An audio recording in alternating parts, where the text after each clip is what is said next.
Bismillahirrahmanirrahim. Assalamualaikum warahmatullahi wabarakatuh.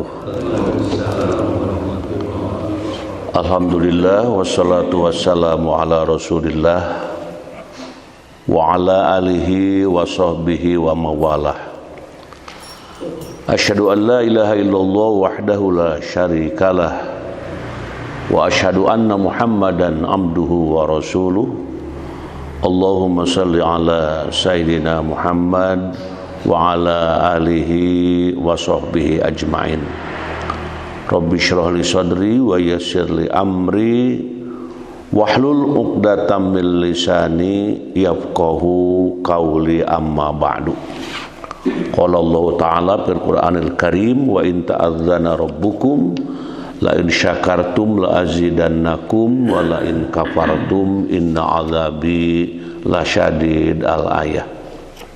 Alhamdulillah pagi hari ini kita masih ditakdirkan untuk bisa menghirup udara di pagi hari ini, sementara banyak di antara kaum muslimin wal muslimat mungkin usianya tidak sampai pagi ini karena dijemput oleh Allah Subhanahu wa taala. Nah, kita masih diberi peluang untuk beramal soleh, untuk beramal yang lebih bagus, yang lebih baik, sehingga harapannya amal hari ini lebih baik dari amal sebelumnya. Allahumma a'inni ala dzikrika wa syukrika wa husni ibadatik. Jadi itu selalu dibaca. Jadi minta kepada Allah, Allahumma a'inni, tolonglah ya Allah aku untuk selalu menjadi hamba yang berzikir, untuk selalu berzikir dan selalu bersyukur dan beramal hari ini lebih baik dari sebelumnya. Husni ibadatik. Jadi bukan ibadah yang banyak, tapi ibadah yang lebih bagus, yang lebih berkualitas, yang lebih tulus. Nah, keikhlasan, kehusyuan itu adalah nilai sholat yang lebih bagus. Makanya mintanya kepada Allah, Allahumma a'inni ala dzikrika wa syukrika wa husni ibadatik. Jadi ibadah hari ini ingin ibadah yang lebih bagus, yang lebih baik. Maksudnya lebih khusyuk, lebih ikhlas gitu. Kalau kemarin mungkin ikhlas juga, cuman kurang full. Nah, gitu. Mungkin kemarin juga ya tulus, ikhlas tapi kurang begitu. Maka selalu minta kepada Allah agar diberi ketulusan, keikhlasan yang maksimal sebagaimana ikhlas dan khusyuknya Rasulullah sallallahu alaihi wasallam. Selanjutnya hadis yang kita baca pada pagi hari ini masih mengulang hadis subuh yang lalu, yaitu tentang sembahyang malam. Sembahyang malam itu ditunaikan, dilakukan, gitu, didirikan dengan dua rakaat. Nah gitu. Sholatul laili masna. Nah, itu. Sholat malam itu dua gitu. Dua rakaat. Jadi kalau tahajudnya ada 8 rakaat, maka cara menunaikannya itu adalah dua. Berapa salam? Jadi 4 salam. Nah itu. Jadi kata hadisnya sholatul laili masna. Sholat malam itu dua gitu.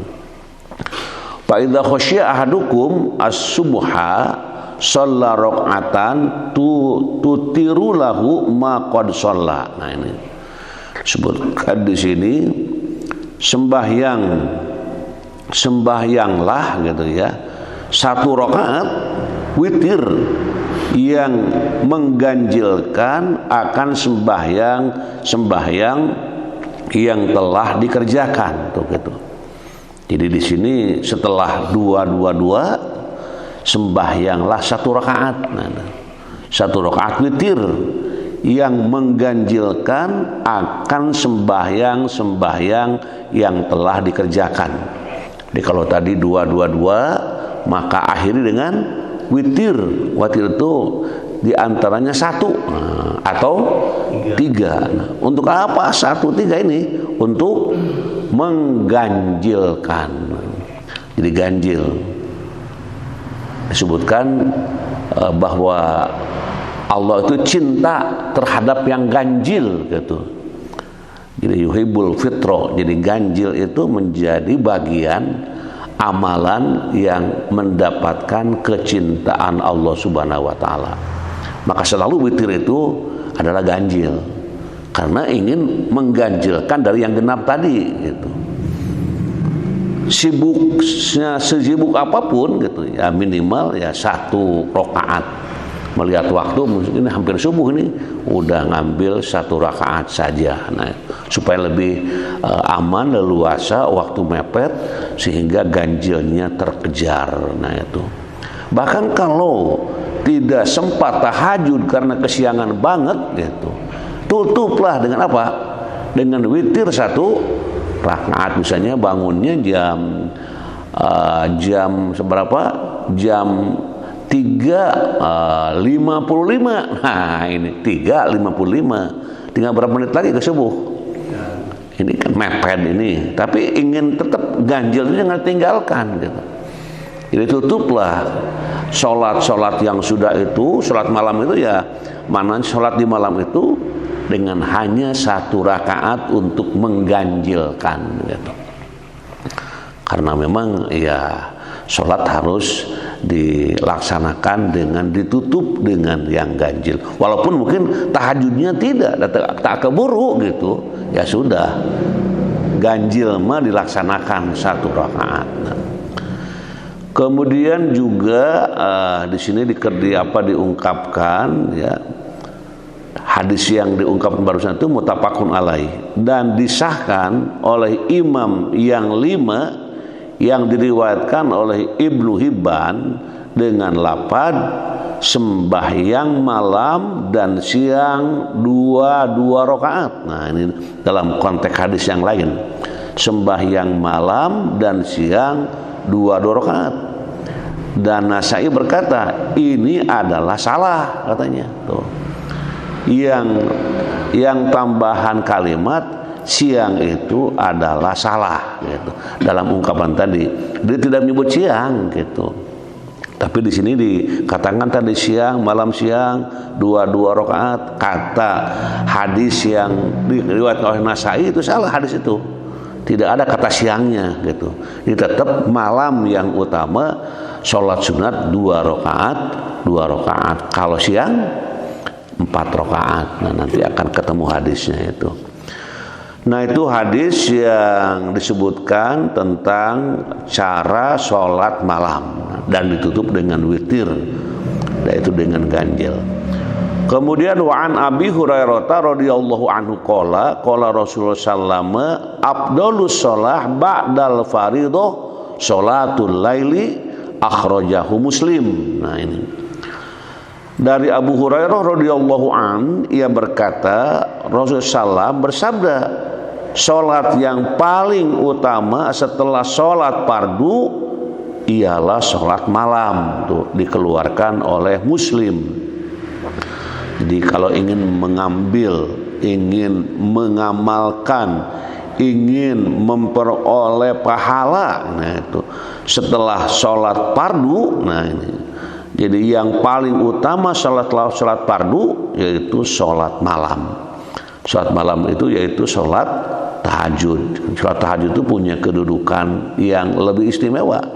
Bahkan disebutkan dalam Al-Quran, fatahajjad bihi nafilatalak. Nah gitu. Fatahajjad bihi, maka bertahajudlah. Gitu.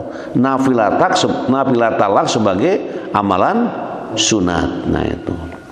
Kalau menurut penafsiran yang lain, ayat itu mengungkapkan bahwa bagi Nabi Muhammad SAW itu tahajud itu wajib katanya gitu. Tapi bagi umatnya sunat. Nah itu makanya nafilah talak. Jadi sebagai umat yang mengikuti beliau gitu, itu sebagai amalan sunnahnya. Namun amalan sunnah ini punya kedudukan yang kedua setelah sholat fardu. Jadi yang paling utama tetap sholat fardu gitu. Artinya sholat yang paling pertama dan utama yang harus didirikan oleh orang-orang muslim, oleh orang-orang yang beragama Islam. Nah gitu. Nah tetapi setelah sholat fardu ini tambahannya sholat sunat, yaitu sholat sunat kemarin diungkapkan sholat sunat ada qobla, ada ba'da gitu ya. Jumlah rakaatnya ada yang berapa kemarin? 10 terus 12. Nah, dan jumlah rakaatnya diungkap dalam hadis-hadis yang lalu. Nah, jadi afdhalus shalah ba'dal fardhah sholatul laili. Nah, ini akhrajahu Muslim. Nah, itu. Kemudian dari Abi Ayyub Al-Ansari radhiyallahu anhu anna Rasulullah sallallahu alaihi wasallam qala al-witru haqqun ala kulli muslim. Tuh.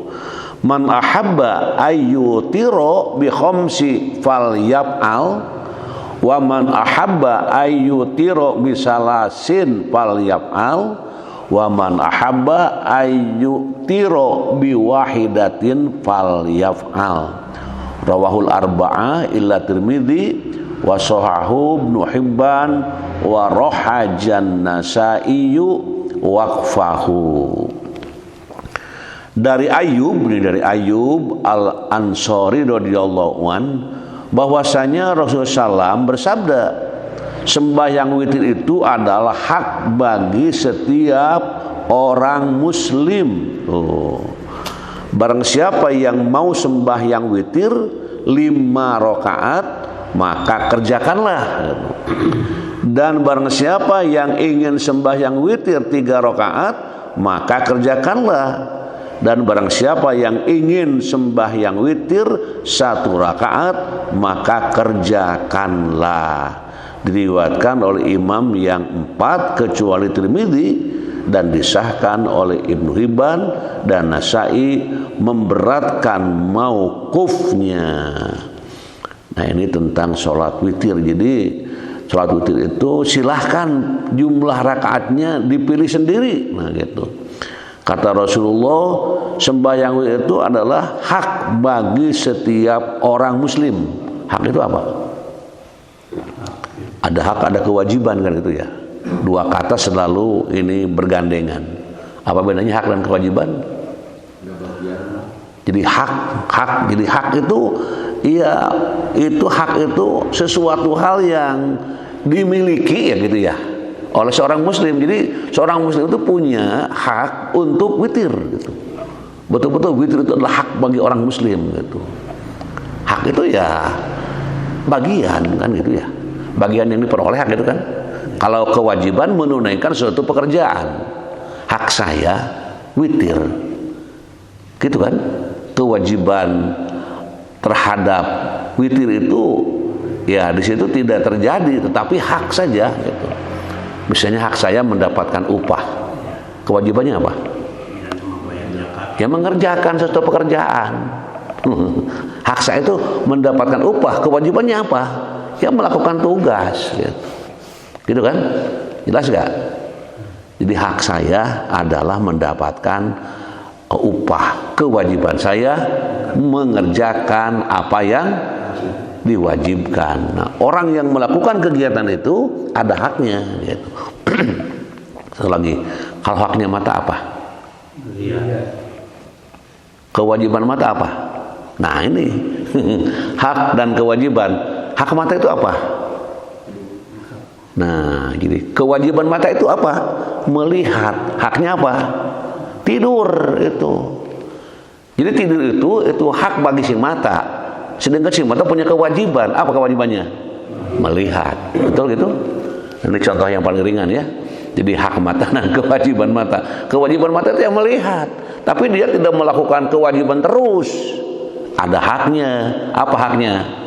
Tidur. Tidur itu kan bagi mata istirahat. Itu haknya. Maka hadis kemarin, malam untuk istirahat, siang untuk bekerja. Kemarin dikatakan dalam ungkapan subuh yang lalu. Jadi haknya. Nah itu gambaran ya.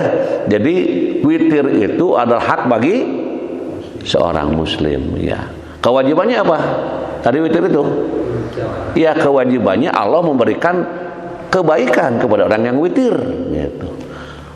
Gitu Mas. Jadi hak itu, jadi hak orang muslim itu punya hak ini witir. Hebat ini, hak kita ini. Oh gitu ya. Iya, hak kita. Jadi kewajibannya gimana? Ya kewajibannya mendapatkan kebaikan dari Allah. Jelas. Jadi haknya melaksanakan witir, gitu ya. Kewajibannya akan mendapatkan imbalan dari Allah Subhanahu wa taala. Seperti tadi haknya mata adalah tidur, kewajibannya gitu. Jadi ini antara hak dan kewajiban. Jangan menuntut hak terus gitu kan. Kalau kewajibannya tidak dilakukan kan gitu. Jadi mana hak? Ini jangan seperti tukar istilah hak dan kewajiban, dua kata yang kadang-kala kabur ya. Nah contohnya tadi, jadi ada hak ada kewajiban. Hak kaum muslimin adalah sholat witir. Maka kewajibannya mendapatkan pahala dari Allah dari haknya itu gitu. Nanti dicek lagi ya. Seperti ya pahala itu jadi kewajiban mendapatkan pahala kitanya itu setelah melaksanakan tugasnya. Tadi kan dikatakan hak. Jadi hak itu milik orang muslim gitu. Orang muslim itu punya keindahan, punya milik gitu ya, punya hak untuk mengerjakan witir gitu, dan punya kewajiban untuk mendapatkan pahala gitu. Sehingga pahala itu menjadi bagian yang diperoleh setelah melaksanakan haknya. Itu jelas? Clear. Jadi antara hak dan kewajiban gitu. Jadi contoh ringan, hak mata adalah tidur. Kewajibannya melihat. Jadi melihat itu kewajiban mata, memang tugas. Nanti mata nuntut, saya nempo wae cenah iraha teh rek sarena gitu, maka tidur itu adalah bagian yang dilakukan oleh mata. Untuk lebih jelasnya nanti mungkin ada contoh-contoh yang ringan antara hak dan kewajiban. Hak saya mendapatkan upah, kewajiban saya bekerja. Kerja itu akan mendatangkan hak. Nah, gitu jelas. Nah, dalam pekerjaan kan. Ini Pak, ini apa ini? Iya hak Anda ini. Kenapa? Karena sudah bekerja. Tuh gitu. Jadi lebih gamblang lagi dalam istilah hak dan kewajiban. Nah itu hadis yang kita baca di pagi hari ini, beberapa hadis tentang sholat sunat, dan sekarang sudah mengarah kepada sholat sunat witir. Sholat sunat witir dalam hadis yang barusan adalah sebagai hak, sedangkan kewajibannya kita mendapatkan keistimewaan dari sholat witir itu berupa pahala dari Allah Subhanahu wa ta'ala.